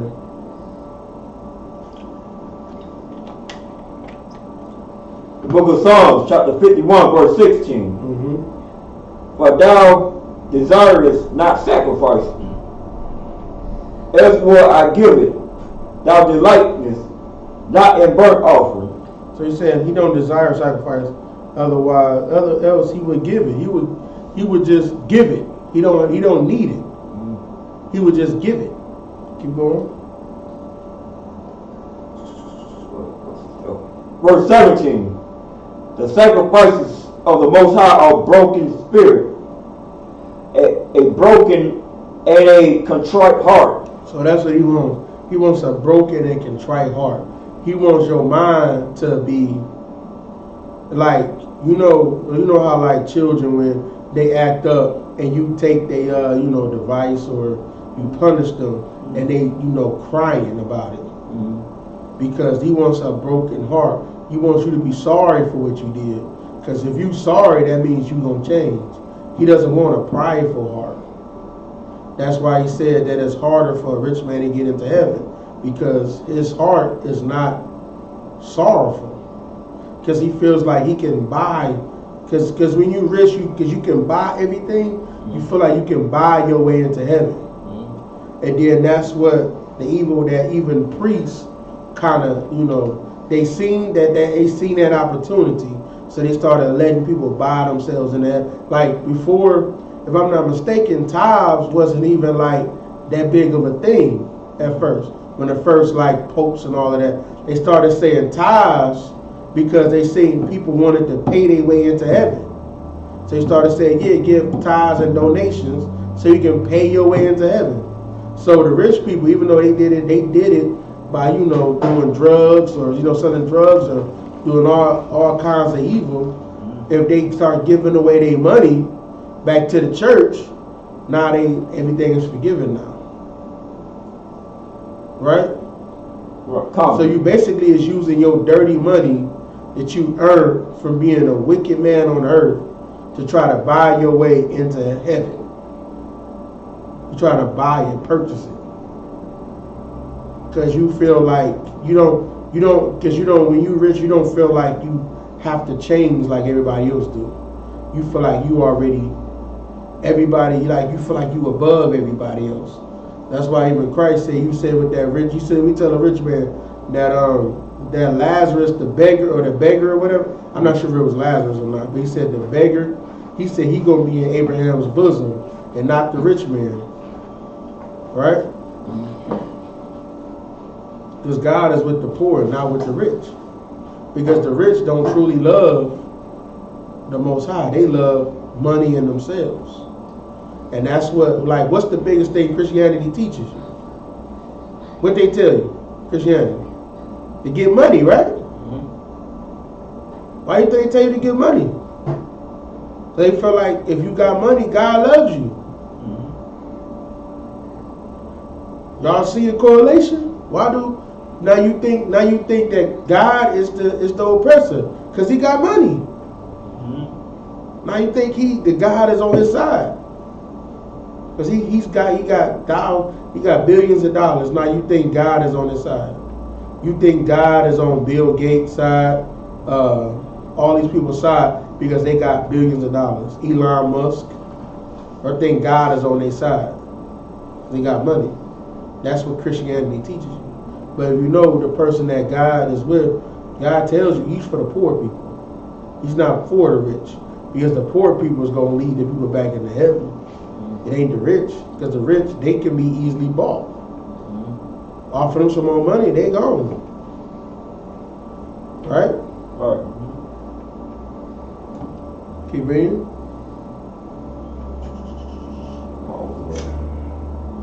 Okay. Verse 18. No, I'm finished. 17. No, it's 18. Oh, 18, okay. Verse 18. Do good and thy good pleasure unto Zion. Build thou the walls of Jerusalem. He said, do good will, build the walls of Jerusalem. So it's telling you, build those walls. So you build the protection of Israel. You build up Israel up. You're supposed to build up your brothers. Right? Keep going. Verse 19.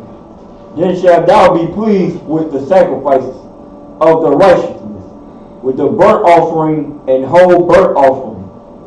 Then shall they offer bullocks upon thy altar. So yeah, you don't mind, like, if you try to build up Israel, you will sacrifice those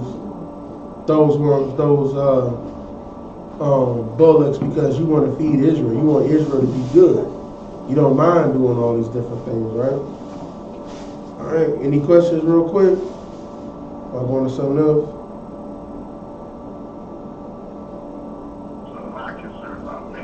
Oh yeah, well, hold on a second. Give me Ecclesiasticus 35 and 13.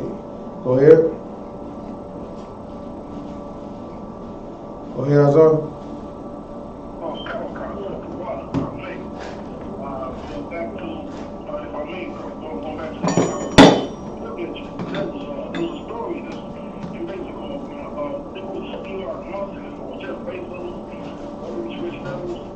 He had a friend who was having trouble with his investment, and he needed money, and he needed to flip his investment.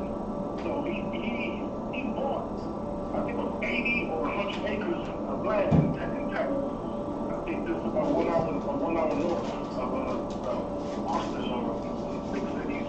And he bought an entire town for $4 million just because, you know, it's out of nowhere, just to help his friend. I mean, now he got to flip that to whatever he wanted. Man, they'll go buy a whole city. Don't think you can't buy a city. Don't think a city ain't for sale. You go to any city, there's any town, there's a rich family that owns that city. You may not know them, but guess who knows them? The mayor, hold on 1 second. The mayor knows them.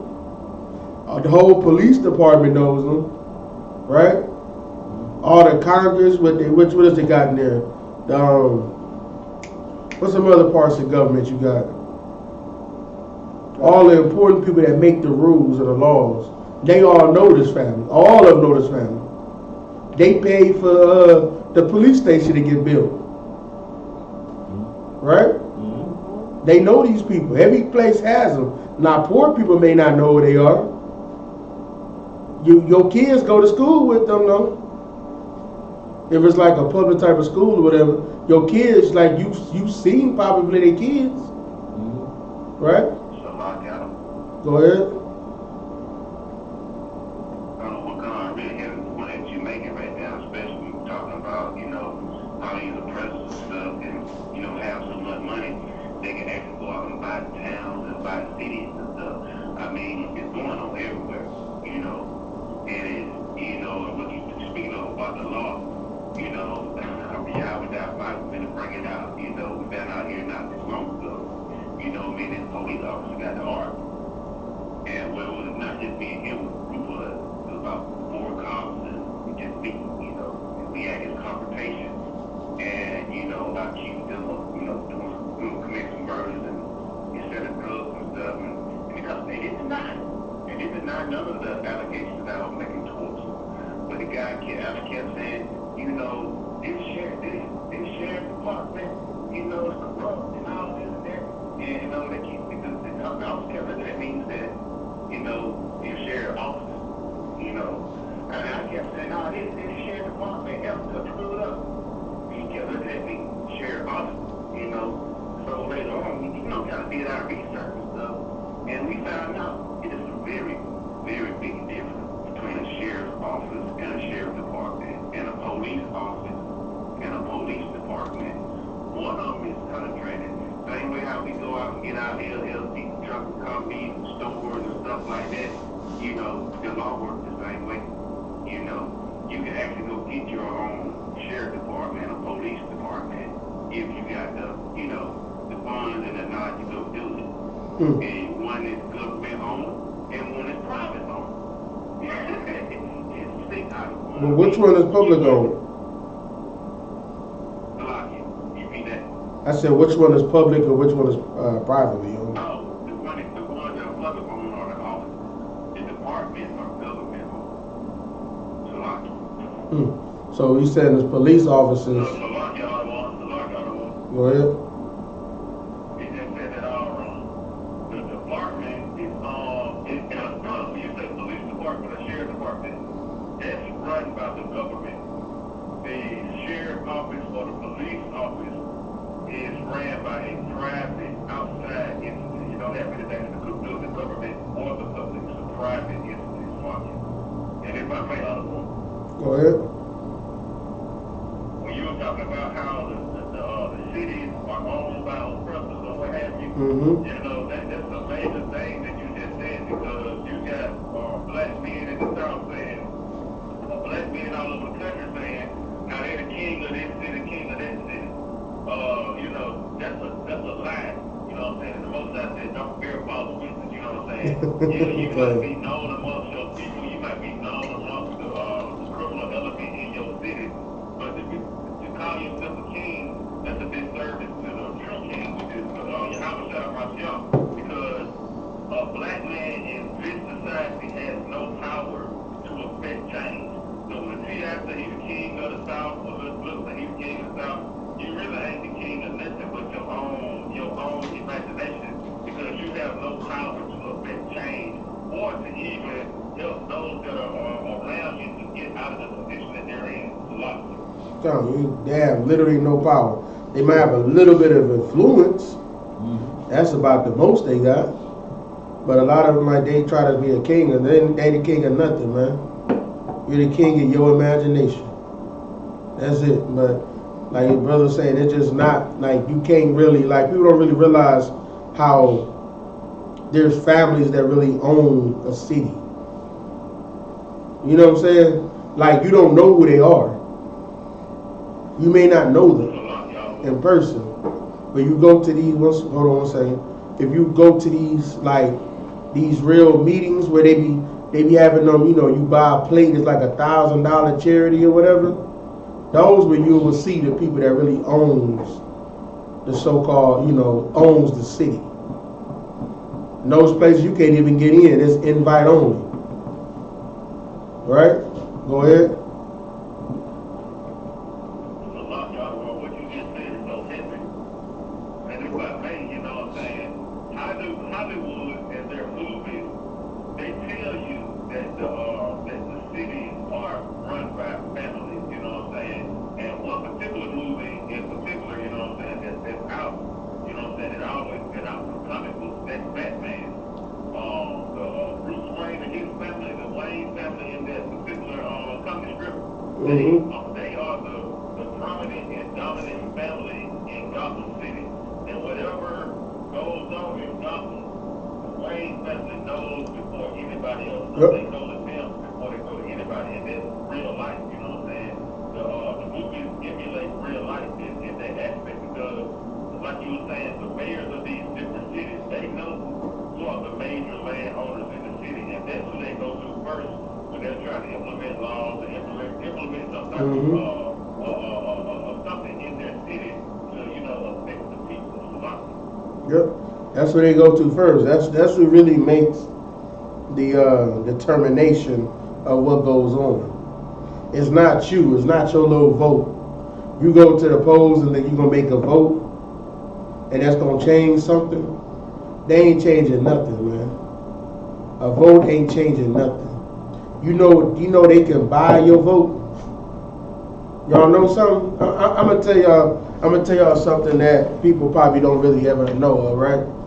Alright, now, of course, black people shouldn't be smoking weed at all. You're not supposed to be smoking, but I want you just to, you know, come off of that for just a second, you know. Not come off of it, but you know what I'm saying. I'm gonna take y'all down on this with me real quick. It was a time where they did a poll, right? And they said, do you want to make weed legal for people to use recreationally, right? It was like less than 40% of people that said, no, they don't want it to be legal.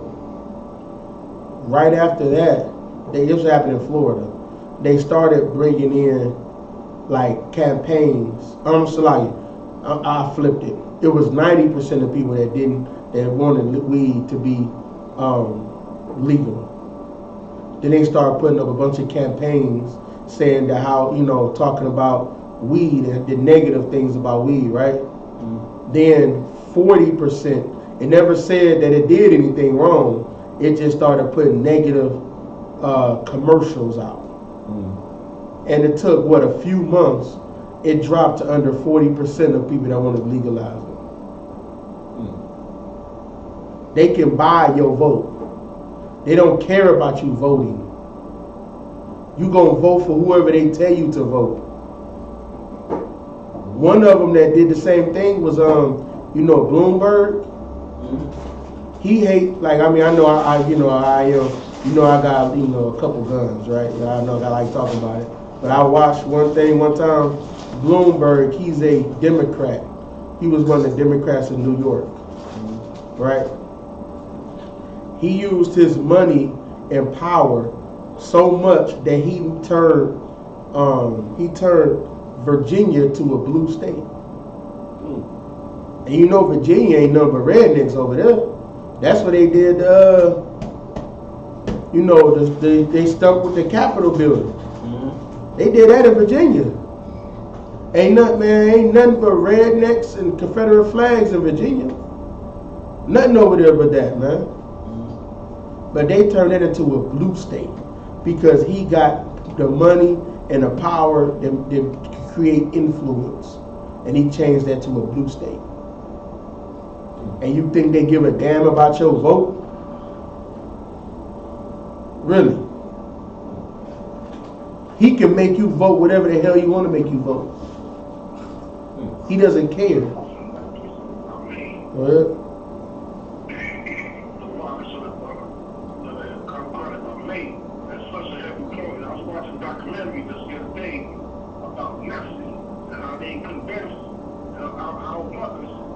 Breastfeeding our kids, you start giving us Similac, you know what I mean, and that, you know what I mean, that's what hurting us know that. We know, the natural order is supposed to breastfeed our kids, but we listen to them, and also for me, Obama influenced, a lot of our people, our destroyed people, to vote for him. We gave them a phone, we gave them a cheap ass cell phone, was training us, probably a power phone. I know one of these like, I love my power phone. You know what I mean? So that's part of the way they took this to They love doing those little things because it's a greater thing. Like, you remember they was remember everybody was pushing to do those ancestry DNA tests, and then now people are doing all that stuff trying to find out where they from, and guess what started happening to them? They started getting locked up for crimes because now they got their DNA. You know what I'm saying? Like I said, this is not condoning. You shouldn't be, if your DNA is on something, that means you probably was molested somebody or something. You should be put in jail. That's the truth. But what I'm saying is, the point of it is, it's all who is the powers that's running things. They're running things because they know that it's going to benefit them hugely in the end. That's why they're doing all of these things. They know the markets of everything that's changing, and it's going to make them more money. Go ahead. That's a real heavy point that you're making right now, and the same thing happened with the Confederacy. Like I just tell people all the time, when the Confederacy stuff was fighting America because they wasn't together at first, the heathen fought against heathens and the Native Americans over here. But when they lost the battle, it took years and years and years before they actually infiltrated America. Because, once upon a time, they were hunting down Jefferson Davis, who was the Confederate president back in those times. We wasn't allowed to vote on those ballots or anything like that. The Confederacy, the Klan, they always have had a Confederate president, a treasurer, secretary, and stuff like that. So years on down the line, after Jefferson Davis got captured and stuff, he died, he became the new Confederate president. They didn't try to capture him and stuff like that until he became the vice president. He became one of the vice. He was the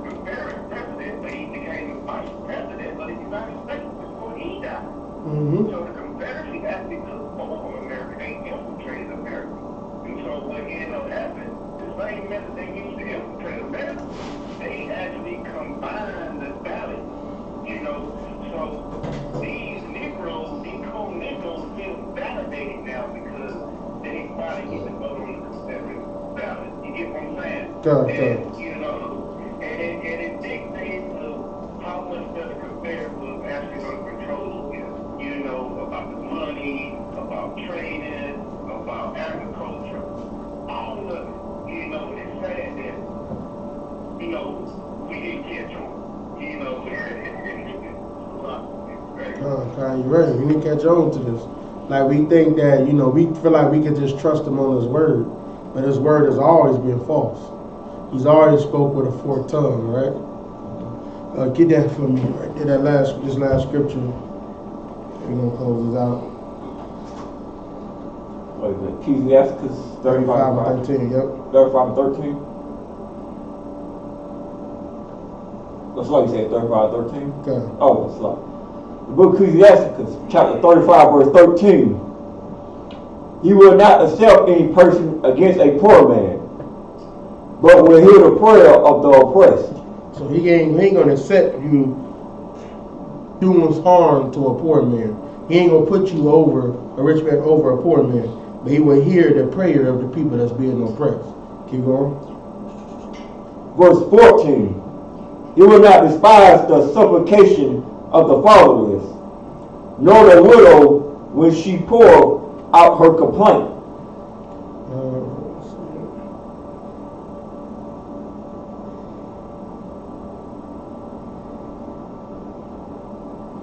All right, supplication. It's the petition. So it's like somebody trying to go against something. So it's saying like, he will not despise the person going, the protesting or of the widow when they pour out their complaint, when they contest it. He's not going to come against that, right? Because they're going through hell. Keep going. Verse 15. Do not the tears run down the widow's cheeks, and it is not her cry against him that causes them to fall. So it's not, when she, when tears run down the widow's cheek, because she lost her husband, right? He said, is not her cry against him that causes them to fall. Is it not against them? Is it not against because he died that it causes this to fall, like the tears to fall, right? Keep going. Verse 16. He that serveth the Lord shall be accepted with favor, and his prayer shall reach unto the clouds. So that's telling you right there, who that served the Lord is the one, the Most High is going to be the one with favor. Not you because you got money. He just said he ain't going to put something with somebody money against somebody that's poor, right? He doesn't do that. He wants the person that serves, he wants somebody that serves him. That's who he wants to put, in a higher place, man. That's who he wants to, he gonna answer his prayers.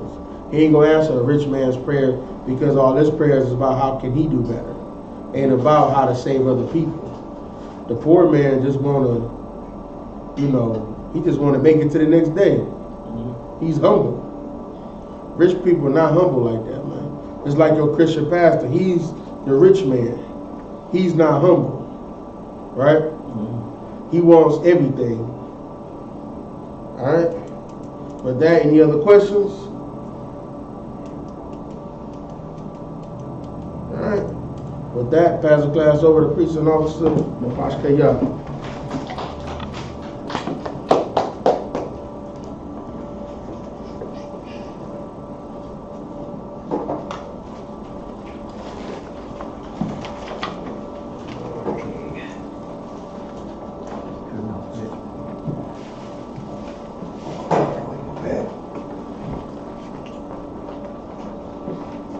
I.S.U.P.K. These are I.S.U.P.K. security announcements. We're the I.S.U.P.K. start our 1 West 125th Street, Harlem, New York. Room for a new brother and sister. We're a new brother and sister coming to the school that are limits for 6 months. They are here to be saluted only. They are here to set themselves of the world. If they need transportation, the teacher will arrange it. After 6 months, if a brother or sister has an interest in a particular person, he or she must get permission from the head to speak to a brother or sister. There is another 6 months in which the brother and sister will court each other. After this 6-month period, the brother and sister will get permission from the head to marry. Tithes means a commandment. The book of Numbers, chapter 18, verse 21, and the book of Malachi, chapter 3, verse 8 to 10. I.S.U.P.K means tenth in the Hebrew. 10% of every penny of any increase in love gives you. Give to the treasury department or teacher. Priest fund. Free or offer for priests, not mandatory. Whatever amount you like to give. Next Holy Convocation, the Feast of Purim, is going to be the space of 2 days, February 14 and 15. That's Monday and Tuesday. Right, I'll walk you to check the bulletin board in the hallway. If anyone wants to be a trooper in the school, start wearing all black, boots, shirt, pad, headband, scarf. Oh yeah, one more thing before you go to the school, make sure you GPS its address. Address is 3353 Glenwood Road, Decatur, Georgia. It will have the algorithms for people to search for the school. So with that, give one curse salute to the men of Israel, the teacher, men of Israel. I might have some bot. I might. Rock. Yahweh Shem Yashar Bakatham. Yahweh Shem Yashar Bakatham. Well, I just said to you in the Hebrew, may the Most High, in the name of Christ, bless you. Yat, you my top, me hands down, sorry, turn to the sister. Understand? Give one curse salute to the sister. Men of Israel, I might have some bot. I might have. Barak. Yahweh Shema Athar Ba'Shem Yahshua. Yahweh Shema Alatham Ba'Hashem Yahshua. Well, I just said to the sister in Hebrew, may the Most High watch over you in the name of Christ. Yat, give me my top, me hands down, class dismissed.